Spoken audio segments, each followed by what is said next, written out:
E hoje você veio falar do que com a gente? Hoje vim trazer uma treta literária, né? Gosto. Gosto. Vou até Porque soltar aqui.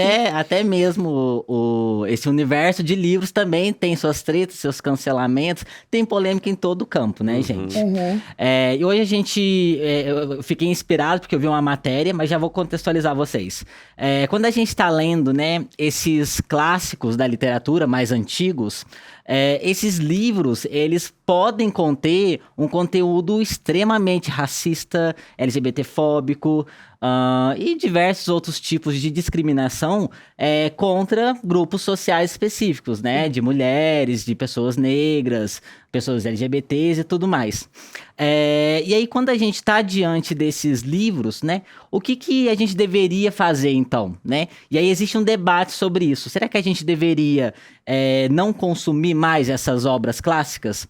Ou então, será que a gente deveria não apoiar mais, não comprar e, inclusive, não mais imprimir esses livros? Ou ainda, será que a gente deveria alterar o texto original para tirar esses trechos, essas palavras que hoje em dia já são ofensivas? Então existe todo esse debate a respeito disso. Inclusive eu queria saber, o pessoal do chat também, qual que é a visão inicial de vocês? Será que a gente deveria parar de consumir essas obras, deveria alterar esses textos?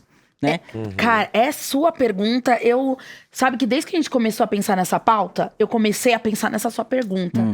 E sabe que eu não tenho uma resposta ainda? É difícil. É muito difícil. Porque assim, eu enquanto uma mulher preta, que a gente sabe que a gente teve um apagamento aí da história das populações negras, inclusive na literatura. Eu, enquanto mulher, que a gente sabe que também teve um enorme apagamento de histórias femininas, mulheres que tiveram que assinar com nomes masculinos, ou até chamadas de bruxas, queimadas e tudo mais, eu sei a dor do apagamento de uma história.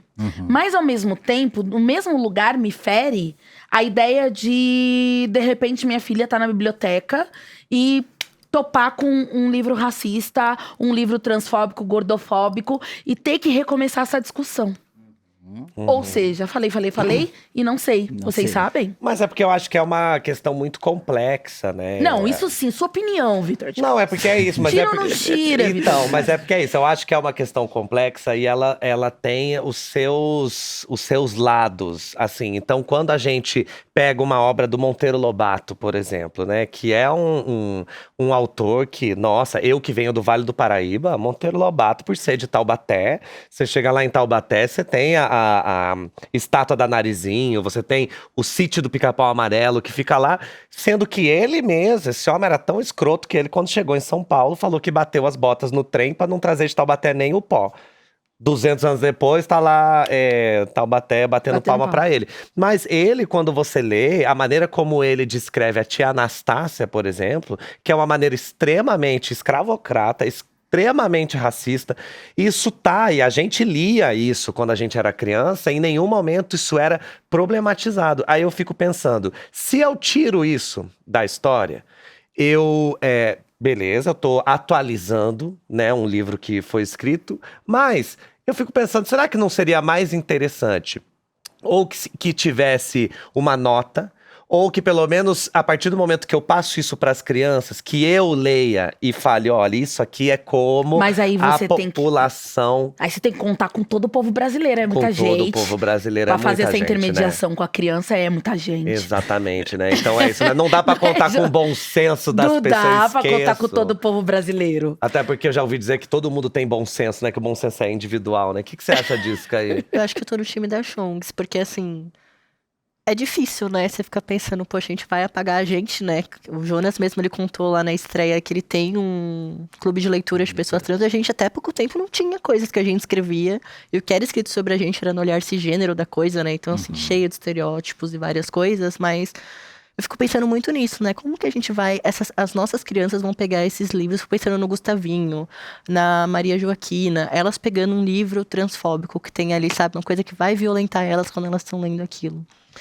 Então, eu não consigo realmente, assim, ter uma opinião. Mas acho que alguma coisa tem que ser feita. Não dá pra simplesmente dar esse livro de circulação daquela forma. Então, é um debate, né, que existem nuances, né? Acho que é muito complicado a gente dar uma resposta já pronta, né, sobre isso. Porque a gente está lidando com um assunto bem sensível. E aí o Vitor trouxe o Monteiro Lobato, e esse é um exemplo que eu quis trazer também aqui, né, do Brasil, que é uma coisa próxima da gente, porque nos livros do Monteiro Lobato, inclusive, a família Lobato, elas já fizeram alterações nas histórias, né?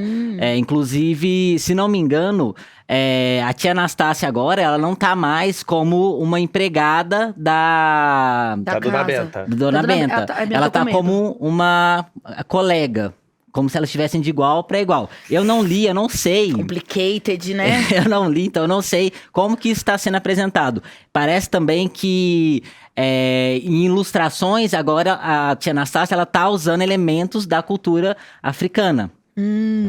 Então tá havendo essas alterações, mas é isso. A gente tá mexendo ali numa obra que até então não era bem isso, o caminho. E aí eu acho que é interessante porque numa matéria que saiu na Folha, eles fizeram uma entrevista com a neta do Monteiro Lobato, que chama a Cléo Monteiro Lobato, e aí ela fala assim, a gente vai entrar nisso, mas ela é a favor dessas alterações, e aí ela fala: acho fundamentais essas alterações, especialmente para as crianças. Os livros ficaram congelados no tempo, mas a gente evoluiu. E aí tá. Mas, essa mesma matéria tem um trechinho, e aí eu vou ler tal qual está na matéria da Folha. Aí você fala assim, abre aspas. Abre aspas, tá? É dito assim. Ela, no entanto, e aí é a jornalista falando da bisneta do Monteiro Lobato. Ela, no entanto, refuta as acusações de racismo que caem sobre Lobato e diz que sua literatura era antirracista para o período. Aí, abre aspas, que é a bisneta falando. Não existe outra personagem negra nas obras daquele tempo. Tia Anastácia existe, ela é atuante. Quantos Entendi. erros tem aí? Vou listar. Entendi. A gente consegue atualizar essa entrevista? Vamos atualizar a entrevista. Vamos atualizar a entrevista. Porque assim, Jonas, para pra pensar, não adianta nada a pessoa que vai fazer a atualização do livro não ser atualizada, né? Fácil pra gente começar a conversar. E olha o apagamento, sobre o apagamento, porque quem é ela pra dizer que não existia outras obras sem personagens negros, sendo que tem escritores negros desde que o Brasil é chamado de Brasil, né? Construindo Machado de literatura. Machado de Assis, nosso grande nome da literatura. Machado de Assis, entre tantas outras pessoas. E aí ela acha que só ele escreveu. E aí tem aquela pergunta pra gente mudar de livro. Se a tia Anastácia cozinhava, por que a farinha chama Dona Benta? Entendeu? Lançou. Você entendeu? Sendo que a Dona Benta só ficava lá. Agora ela sendo amiga... Ah, não. Tá Você sabe complicado. que eu fico pensando, né, que o Sítio do Pica-Pau Amarelo, né, o quanto ele faz parte da alfabetização. Ele fez parte da minha, pelo menos, da minha alfabetização. E talvez seja muito interessante que se tenha uma adaptação, pensei agora, né? Porque a vida, a opinião, a gente muda, né, e já tá aí. Mas é que eu pensei agora que quando a gente tá tratando de algo que vai pra formação das pessoas, é muito importante que logo nessa formação você já tome esse cuidado. Claro. Então, assim... Pra mim, eu fico pensando, o que valeria mais a pena? Parar de ler Monteiro Lobato ou atualizar Monteiro Lobato e trazer para que ele continue sendo lido? Ai, Porém, jogo mais uma lenha aqui nessa fogueira. Vale a pena que a gente incentive a leitura de um autor que é problemático? eu, na minha casa, no meu lar... Não que é onde eu boto posso Monteiro decidir, Lobato. Não entra lá no Monteiro Lobato. Na Entendeu? dúvida, a gente não... A gente sabe que tem autores transfóbicos, a gente vai impulsionar esses autores, porque eu fico assim, mas antigamente essa pessoa, sim, ela veio, deu o nome dela, fez, lindo. Tchau. E a gente tem novos, porque às vezes a gente fica nessa pagação de pau pelo que já foi, né? Pelo cara que é a literatura lá atrás, eu fico, mas tem tanta gente interessante fazendo coisa hoje, será que a gente não devia também estar olhando, porque o mundo mudou tanto? Não, isso é uma ação, mas é aquela coisa, ainda é uma ação paliativa, que é uma ação individual, eu posso escolher.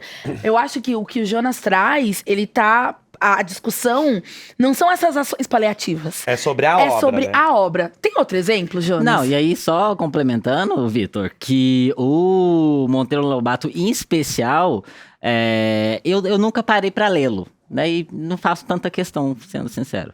Mas eu li alguns trechinhos quando eu tava pesquisando o assunto e tal. E assim, algumas descrições, elas são assim, horrendas. Você lê aquilo, você fica enojado. Você não entende como que as pessoas na época não compreendem, não tinha essa consciência. Era tipo, como assim? E é tão horrendo que em 2010, o Ministério... Deixa eu pegar o nome. O Conselho Nacional de Educação, ele emitiu um parecer dando uma recomendação de não distribuir mais os livros do Monteiro Lobato nas escolas públicas.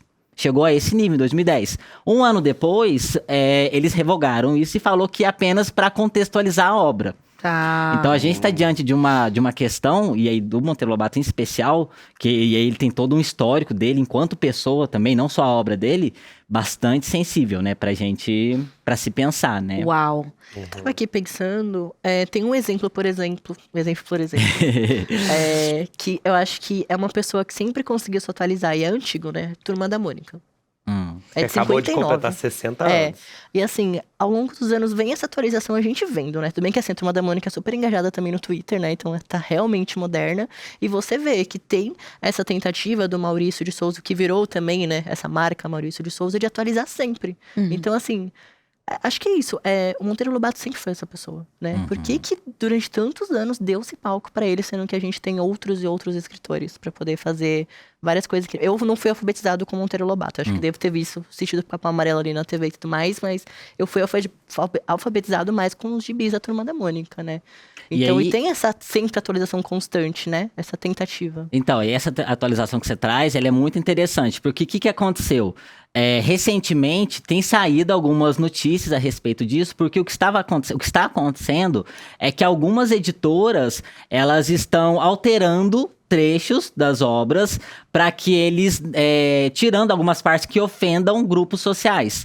E aí, em outros termos, né, o que está sendo feito? A gente tem uma editora que está lá modificando um texto original de uma obra considerada clássica, envolvendo escritores, né, que já são consagrados e escritores já falecidos, para atender uma demanda, né, e uma consciência que é muito contemporânea, né, que é esse nosso desejo, né, de respeito, de inclusão nas obras.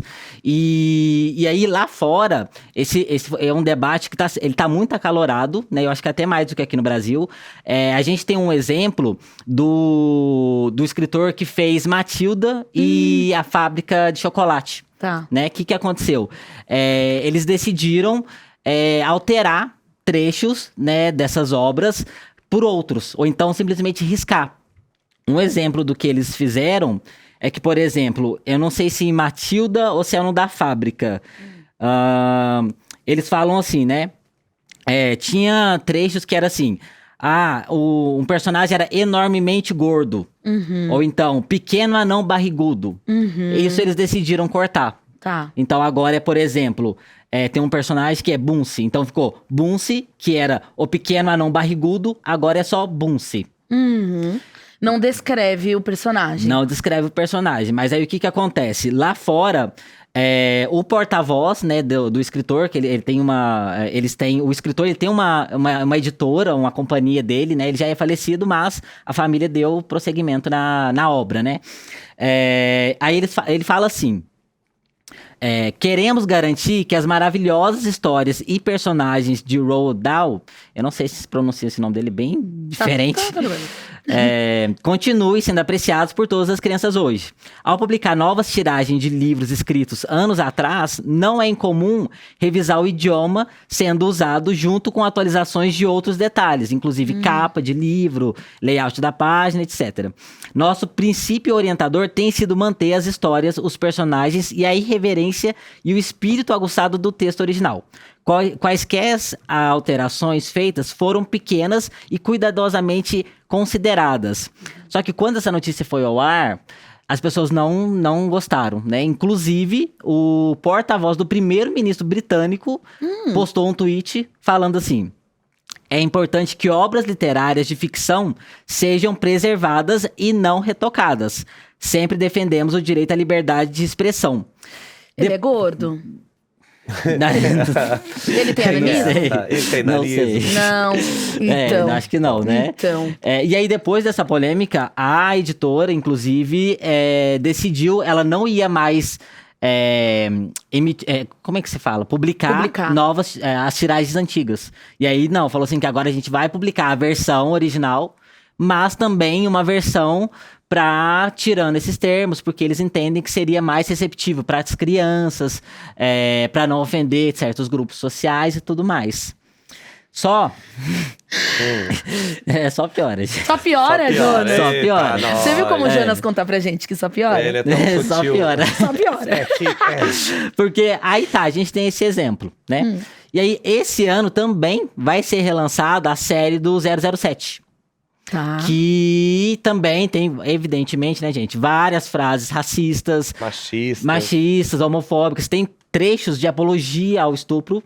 Eita. Então é uma assim, é bem complexo, né? E aí o que acontece? Nesse lançamento, eles falaram que ia arriscar todos os trechos que fossem racistas. Só que o resto não. Eles falaram assim, não, a gente vai cortar tudo que se refere, que possa ofender a população negra, mas os outros não. E a gente tem trechos, inclusive, ofendendo personagens coreanos, né? Que também pode se caracterizar como racismo, xenofobia. Então, a gente tá nessa. E aí eu acho que é isso, né, gente? Uma coisa é a gente cortar palavras que hoje em dia já caiu em desuso, que talvez não faça mais sentido pra gente, porque a gente nem entenda a palavra. Mas outra coisa muito diferente é a gente cortar termos que carregam um peso político, né? Porque livros são documentos históricos. Então, como assim, eu acho que alterar e distorcer a história, eu acho que pode ser bastante complexo. Como, por exemplo, o exemplo primeiro que você deu do sítio. Eu acho que eu mudei não sei se eu mudei ou formei minha opinião depois de tudo que você trouxe. Sabe o que eu faria se eu pudesse tomar essa decisão? Eu faria a nota de rodapé, mas infelizmente não existe uma indicação de idade para livro. Eu não sei se existe. Chega pra gente, Caê. Mas eu não sei se existe. Mas eu colocaria a nota de rodapé nesses livros problemáticos e eu limitaria esses livros só pros adultos. Pra que as crianças, eu como mãe tenho essa preocupação com a minha filha, pra que as crianças tenham um tempo de formação de opinião, né? Porque as crianças, ela é muito impactada pela informação lá. Obviamente não tem discernimento pra tudo. Então a pessoa tenha tempo de construção de autocrítica e de crítica social pra acessar esses livros. Porque dessa forma a gente garante a história, inclusive garante que a história é racista, ou transfóbica, gordofóbica. Porque faz parte da história, Porque faz parte da história, não vamos passar esse pano aí. Mas a gente limita que os mais prejudicados, que são as crianças, sejam impactados por isso. Essa é a solução que eu daria. Eu acho que também podem existir as duas versões, né? Porque aí você mantém a versão original com toda a história, porque ela também fomenta essa discussão, a gente não estaria discutindo isso, entendeu? Isso é uma coisa da nossa geração, é uma coisa da atualidade, é contemporânea essa discussão, e ao mesmo tempo podem se existir... Mas precisa. A versão... Então, é que é isso, né? Eu não sei se precisa. Mas é porque também é muito interessante quando a gente entra em contato com literaturas ou com obras de arte que são de outras épocas, porque isso também ajuda a entender a construção de uma sociedade. Mas você faz isso depois dos 18. Não, mas eu digo assim, no meio da escola mesmo. Então, assim, você quer passar o Sítio do Pica-Pau Amarelo, sei lá, né, usando esse como exemplo, um clássico da literatura brasileira, você quer passar para os alunos, você pode ter uma versão só para baixinhos, entendeu? Uma versão que é atualizada. E eu acho que tá tudo bem, porque é isso, né? Pelo que eu entendo, essa discussão, quem vem contra isso e fala, não, tem que preservar... Vai ver em quem essa pessoa votou, entendeu? Tipo, vai ver de que lado ela tá dessa história, mais do que de que lado ela tá nesse ponto da literatura. Provavelmente é a pessoa que acha que gênero neutro é uma bobagem, é a pessoa que fala, mas agora esses gays... Entende? Então é um problema que é muito maior. A gente tá num momento social hoje que é exatamente essas duas ondas se batendo. Então você tem a onda dos direitos humanos, que é o básico, né? De tipo, as pessoas têm que ser respeitadas e ponto. E você tem a onda contrária de falar, não, mas antigamente que era bom, mas o Monteiro Lobato tinha razão, não, mas a J.K. Rowling que tá certa, entendeu? Então, ao mesmo tempo, eu entendo que é uma discussão que vai além da literatura. É uma discussão que ela é social. Ah, sim. Mas Entendeu? aí, vou te provocar, não sei se tem o tempo. Não, Não sei se tem tempo. Você é o galã, se você quiser Ah, falar tudo até bem. o final. Mas aí a gente tem isso, né? Que nem o Caê também mencionou, e você também. Essa atualização da obra. Eu acho que também é importante a gente não perder de vista que quem é a favor dessas modificações, a gente está falando de pessoas que trabalham diretamente com isso ou com a família. Então a gente está falando de Exato. editoras e a gente está falando de herdeiros. Então existe um interesse, né, financeiro em manter essa obra circulando, né? E também um interesse familiar de manter o legado e o nome desse escritor, né? Exato. Você não quer, né? É óbvio que a família Lobato não quer que o Monteiro Lobato Seja cancelado. caia no ostracismo, né? Eles querem manter, né? Porque existe um prestígio, existe uma reputação, e aí tanto por parte da família quanto por parte da editora.